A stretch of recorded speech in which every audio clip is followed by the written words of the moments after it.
우리는 자신의 절대 가치에 대한 개념이 없이 흔한 방법으로 남과 나를 비교하거나 남과 다른 상대를 비교해서 보게 됩니다. 사람은 그 개성 자체가 하나님이 주신 은혜로 주어진 것이기 때문에 평가를 받을 대상이 아닙니다. 다만 회사나 조직에서 일에 대한 평가가 있을 수 있습니다. 회사나 조직은 효율적으로 추구하는 목적을 달성해야 하기 때문에 우리 몸을 한번 살펴볼까요? 손이 있고 발이 있습니다. 눈도 있고 귀도 있습니다. 어느 한 곳 필요하지 않은 곳이 없습니다. 회사에서 의자에 앉아서 일을 하는 동안 눈은 열심히 바라보고 손은 부지런히 움직입니다. 하지만 발은 가만히 있지요. 이때 손이나 눈이 발이 필요 없다고 한다면 어찌 되나요?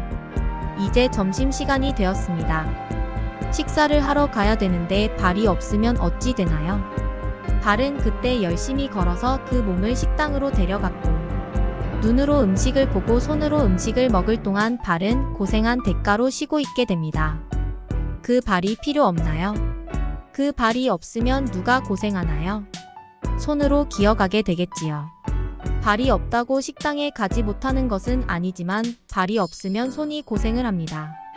서로 다른 기능들이 조화를 이룬다는 것이 중요합니다. 나와 다른 상대에 대한 불평을 하기보다는 그 상대가 있기 때문에 내가 편하단 생각이 앞서야겠지요. 모든 것을 내 기준으로 내 능력을 잣대로 재어 비교해서 남을 평가하지 말고 나와 다른 것에 대한 감사가 넘치기 바랍니다. 세상을 살다 보면 내 생각과 같은 사람은 없습니다. 생김이 각자 다르듯이 살아가는 사고방식이 다르고 비전이 다르고 성격 또한 다릅니다.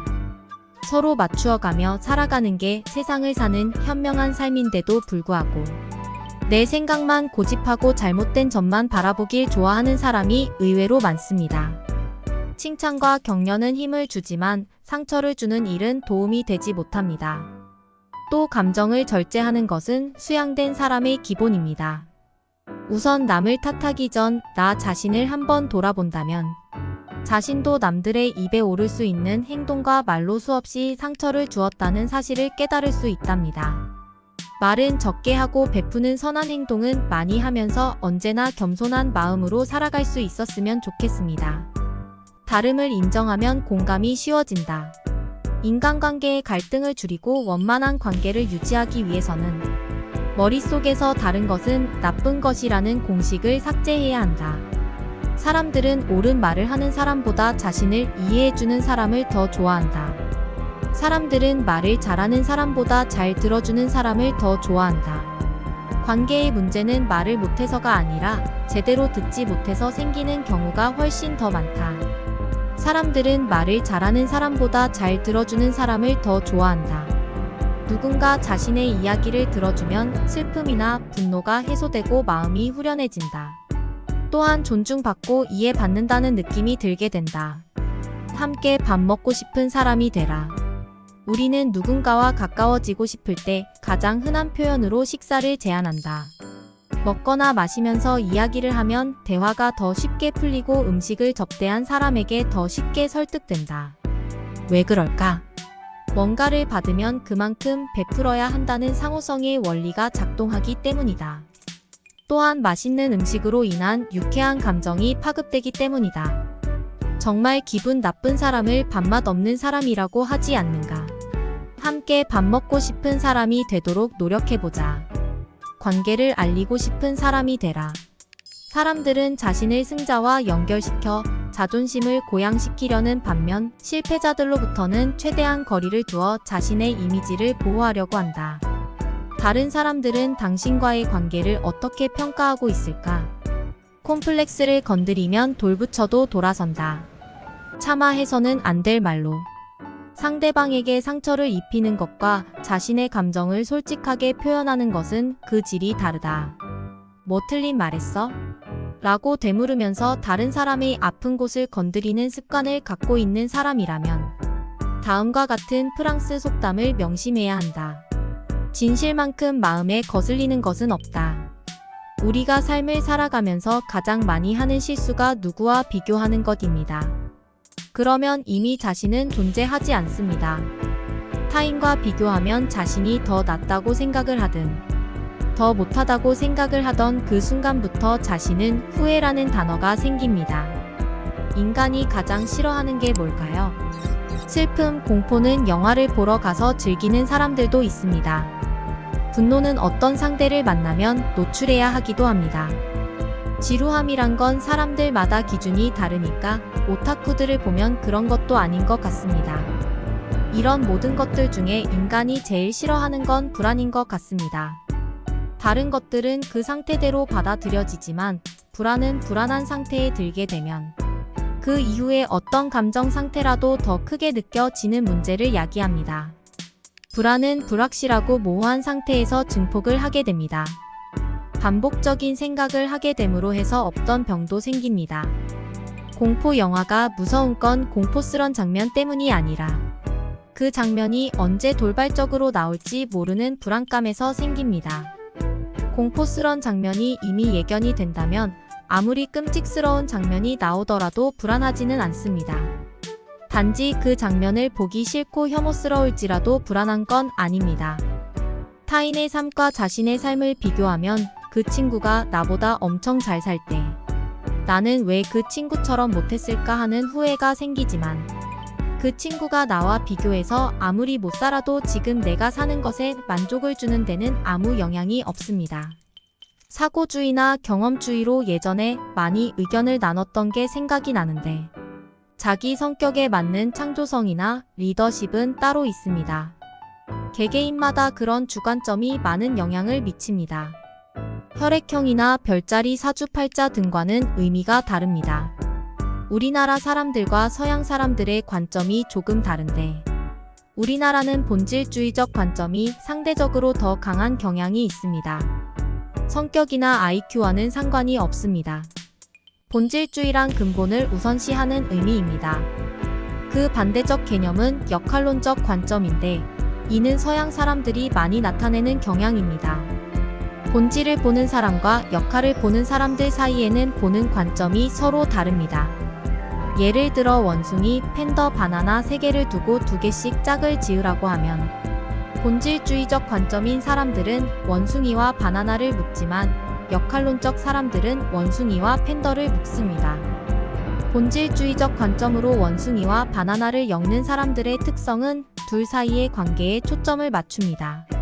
우리나라 사람들이 전 세계적으로 관계주의적인 성향이 가장 강하고 그런 문화라고 하는데 눈치라고도 알려진 게 있습니다. 집단주의와 관계주의는 조금 다른데 집단주의는 나의 집단이 나의 자아를 결정하는 것으로 일본이 그런 성향이 강합니다. 물론 우리나라 정치도 그런 성향에 물들어서 사회적 폐단을 만들고 있습니다. 관계주의의 특징으로 보면 부르는 호칭이 바로 나를 설명하는데 그 숫자가 많습니다. 예를 들면 이름이 있고 회사에 가면 직함이 있고 친척들 사이에도 부르는 호칭이 다 다르고 인터넷이나 사회 모임에서 부르는 닉네임이 있고 등등 그 모든 호칭이 그 사람을 대표하게 됩니다. 의사를 결정할 때 추상적이고 관념적이며 개념적인 관점으로 보는지와 실천적 관점이나 실행적 관점으로 나뉘는데 간단하게 구분하면 생각하는 사람들과 실행하는 사람들 사고주의와 경험주의입니다. 2차 세계대전 중에 유명한 2명의 장군이 있었습니다. 한 명은 아이젠하워 장군이고 다른 한 명은 패턴 장군입니다. 아이젠하워 장군은 지도를 펼쳐놓고 생각을 많이 하면서 움직이는 장군이었고 패턴 장군은 지도보다는 필드를 누비면서 몸으로 때우는 스타일입니다. 아이젠하워는 관념적이고 패턴은 실천적이었습니다. 그 두 사람의 공통점은 두드러진 리더들이라는 겁니다. 유럽에서 연합군이 승리를 하는데 크게 기여를 한 사람들인데 이 둘은 서로 다른 성격임에도 서로를 서로 보완하면서 승리를 일궈냈습니다.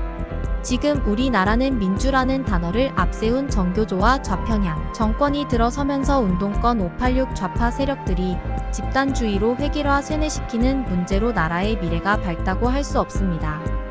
나와 다른 생각과 다른 말을 하는 사람들이 서로에게 필요한데 저들은 못 배운 티를 내느라 자신들의 그른 생각으로 젊은 세대와 나라를 망치고 있는 것입니다. 그러니 보수가 집권을 하면서 저들에게 자유란 것을 허용한 것이 얼마나 멍청했던 것인지 돌아봐야 합니다. 저들이 지금 하는 작태가 바로 민주라는 단어만 허울로 뒤집어 쓴 집단주의 독재이니까요. 자신의 성향에 맞는 관점을 이해하고 선택을 한다면 충분히 훌륭한 리더가 될 수 있습니다. 단 반드시 다른 관점의 사람들과 동행을 해야 합니다. 어떤 성향을 띠더라도 리더는 항상 생각을 많이 해야만 합니다. 모든 일을 기획하고 실행함에 있어 최상의 상태와 최악의 상태를 항상 염두에 두고 계획을 실행해야 합니다. 계획이 수립되고 나면 결과를 예측하고 어떤 부분에서 문제가 있는지 돌아봐야 하는데 그 방법은 확증 편향과 범주 정보 탐닉 현상으로 나눌 수 있습니다. 확신을 가지게 하는 생각으로는 얼마나 성과를 낼지, 실행 과정에 문제가 뭘지, 또한 이 방법이 정말 맞는 것일까 하는 생각을 해봐야 합니다. 어떤 일을 판단하거나 계획의 결론을 도출하는 건 사고로 가능하지만 그런 걸 확신하는 데는 지금까지의 사고와는 다른 문제입니다. 이는 언제나 계획한 대로 결과가 도출되지 않는다는 많은 실전적 경험도 중요하지만 최악의 상황일 때 어떻게 되는지를 미리 염두에 둬야 합니다. 계획하는 순간에는 잘 준비된 것 같은데 결과가 예상처럼 나오지 않았을 때는 왜 이런 결과가 나온 건지 돌아봐야 합니다. 확증 편향은 인간의 기본적 성향은 자신의 생각을 반증하지 않습니다. 계획하면서 많은 생각을 했으므로 자신이 틀릴 수 있다는 생각을 하지 않습니다. 내 생각에 대한 정확한 확증을 가지는 건 피가 있다면 크유가 존재해야 한다는 논리입니다. 여기서 확증 편향의 논리는 크유이면 피여야 하지 않을까 하는 의심입니다. 이는 불충분한 정보를 기반으로 행하게 됩니다. 리더가 피해야 하는 사후 확증 편향입니다. 일이 일어나기 전에는 예측도 못했었지만 막상 일이 일어나고 나서 그럴 것을 미리 예상했다고 생각하는 것입니다. 명사 탐닉 현상이란 어떤 판단을 하고 나서 판단의 정확성보다는 자신이 판단을 잘했다고 느낌을 가지는 걸 말합니다. 일반 서술어보다는 명사 범주의 단어를 듣게 되면 자신의 판단이 맞다는 확신을 더 빨리 가지게 됩니다. 하지만 내 판단이 맞았다는 확신과 그 정확성은 별개의 문제입니다. 리더는 항상 판단과 결정을 내려야 합니다. 자신의 가치관과 신념에 부합되는 것만 보고 기억하려는 경향이 강하기 때문에 확증 편향과 명사 탐닉 현상이 생깁니다. 리더는 선택을 할 때 직관적 낙관이나 스태프들의 신뢰는 오판을 유도할 수 있음을 알아야 합니다. 그런 패단을 막기 위해서는 이해관계가 없는 제3자에게서 검증을 받는 것이 좋습니다. 불공정한 제안이라도 상대에게 신뢰를 한다면 판단의 오류가 발생할 수 있습니다. 그래서 리더는 믿음과 신뢰는 중요한 덕목이지만 판단에는 오류가 생길 수 있음을 기억해야 합니다. 문재인과 그 추종자들 사이에서 생기는 문제로 문재인은 항상 오류에 빠져서 5년을 보냈습니다. 문재인이 그 문바들을 믿었던 586 전체주의자들을 믿었던 그로 인해 리더로서는 하면 안 되는 부작용을 양산했다는 문제가 있습니다. 그리고 항상 문재인이 말을 하고 나면 될 것도 안 됩니다. 왜 그럴까요? 그 졸개들이 주장하는 것에 대한 낙관을 가짐으로써 판단력이 흐려졌다는 얘기입니다. 그래서 항상 보고받고 낙관적으로 말을 내뱉으면 그 다음은 언제나 따라오는 문제가 생겼습니다. 그래도 반성을 안 하는 게 문제입니다. 민주를 팔아서 집권한 운동권 586 잔당들은 그들 사이에 맹목적인 신뢰를 바탕으로 응집력을 보여서 집권을 했지만 그들이 모르는 일에도 전문가인 양 자신들의 망상에 직관을 맹신하면서 국정을 농단한 문제가 생긴 겁니다. 그래서 그들이 항상 주둥이 까는 걸 보면 과도한 확신과 무책임한 직관으로 도배되어 있고 그 결과는 국가와 국민을 참담하게 만드는 결과만 양산한 겁니다. 옛날에 나이가 지긋한 중년의 남자와 젊은 청년이 벌목꾼으로 함께 일하게 되었습니다. 이른 아침 둘은 벌목을 시작했는데 젊은 청년이 문득 억울한 생각이 들었습니다. 하필이면 저 사람과 한조가 될 것이 무엇야. 나이도 많은 데다 힘도 없어 보이는군. 언제 이 많은 나무를 다 벤담. 나 혼자 죽도록 고생하겠군.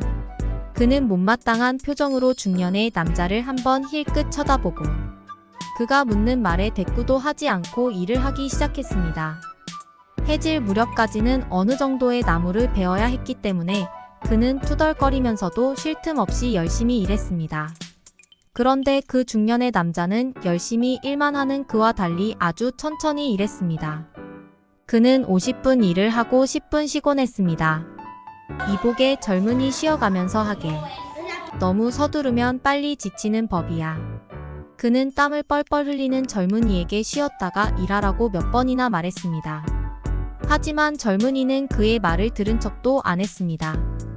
저렇게 쉴 거 다 쉬고 언제 일을 하겠다는 거야?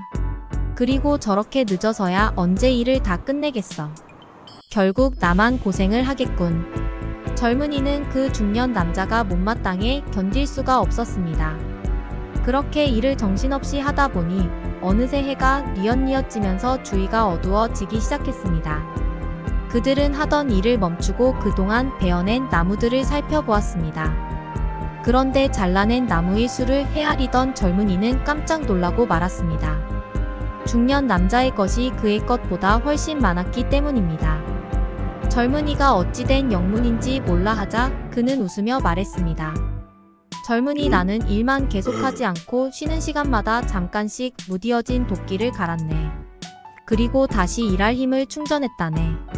자신에 대해 심각하게 고민하던 사람이 지혜로운 이를 찾아와 물었습니다. 당신은 훌륭한데 저는 왜 그렇지 못할까요?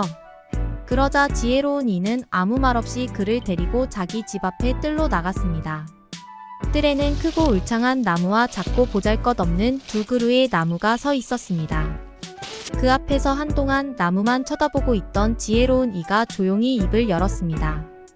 이 나무들을 잘 보시오. 이 나무는 크고 저 나무는 작지요. 그러나 두 나무 사이에는 아무 문제가 없습니다.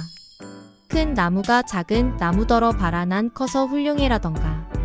작은 나무가 큰 나무더러 난 키가 작아서 열등감 느껴라고 한 적도 없습니다. 지혜로운 이는 계속 말을 이었습니다. 큰 나무는 큰 나무대로, 작은 나무는 작은 나무대로 아름답습니다. 큰 나무는 구름 가까이 있어서 좋고 작은 나무는 땅에 가깝게 있어서 좋은 거지요. 지혜로운 이는 자신의 말에 수긍하며 고개를 끄덕이는 그를 향해 방긋 웃으면서 한마디를 덧붙였습니다. 만물이 오직 살아있다는 사실에 좋습니다. 왜 나는 평범하다는 사람들처럼 생을 살지 못한 걸까에 대한 생각을 해본 적이 있습니다.